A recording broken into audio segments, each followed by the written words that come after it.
Former governor of New Jersey, name. Chris Christie. So Chris, you...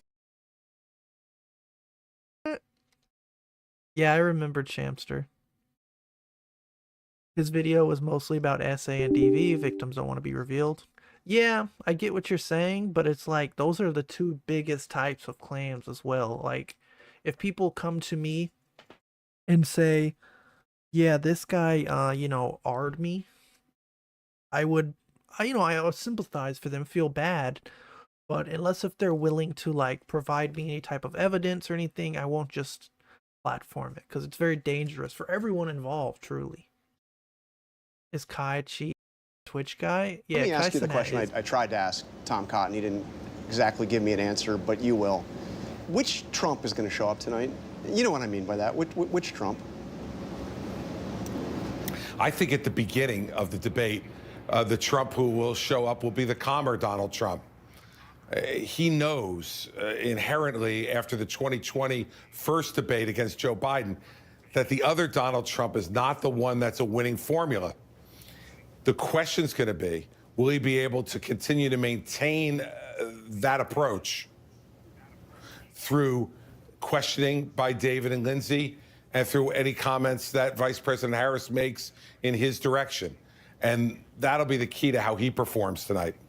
And you and I were talking, you helped prepare him for those 2016 debates against Hillary Clinton. He told you that he had respect for Hillary Clinton, that Hillary Clinton was smart as you were preparing. What about Kamala Harris? We hear not the same. Well, certainly he's not saying that publicly in any way. And I can tell you that in 2016, he would regularly say during the many debate prep sessions that we had with him that Hillary Clinton was smart, that she was a good debater, that she was not to be taken lightly. And I don't think there was ever a moment in 2016 where he took her lightly.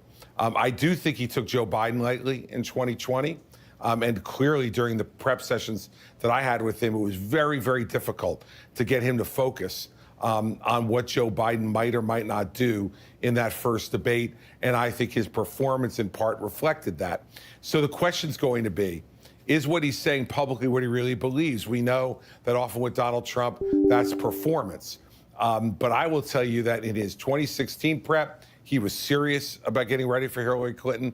In his 2020 debate prep, he was completely unserious about getting ready for Joe Biden. I think performances in both those debates reflected that approach. All right, Chris Christie, you'll be watching with us. Martha?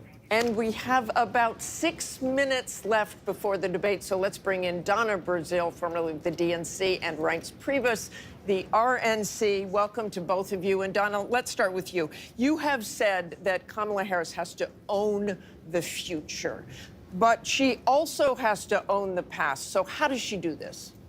It's quite easy.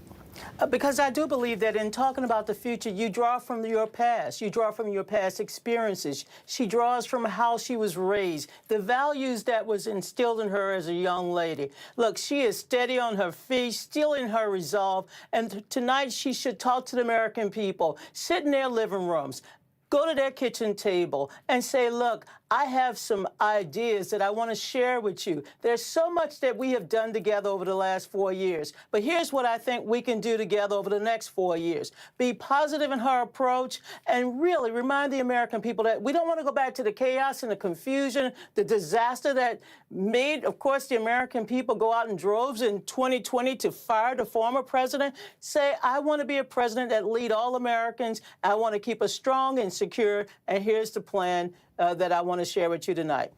And Donna, I of course meant Biden. She has to own up to the Biden administration's any mistakes they made too, and Donald Trump is going to go after her on that.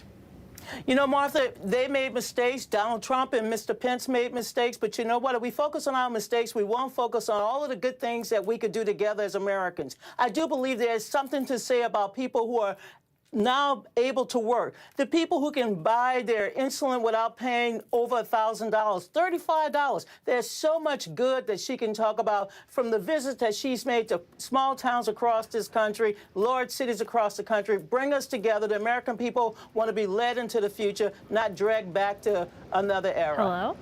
And Reince, I want your thoughts on, you've also prepped Donald Trump for debates back in 2016, I believe. What Donald Trump do you think we'll see tonight?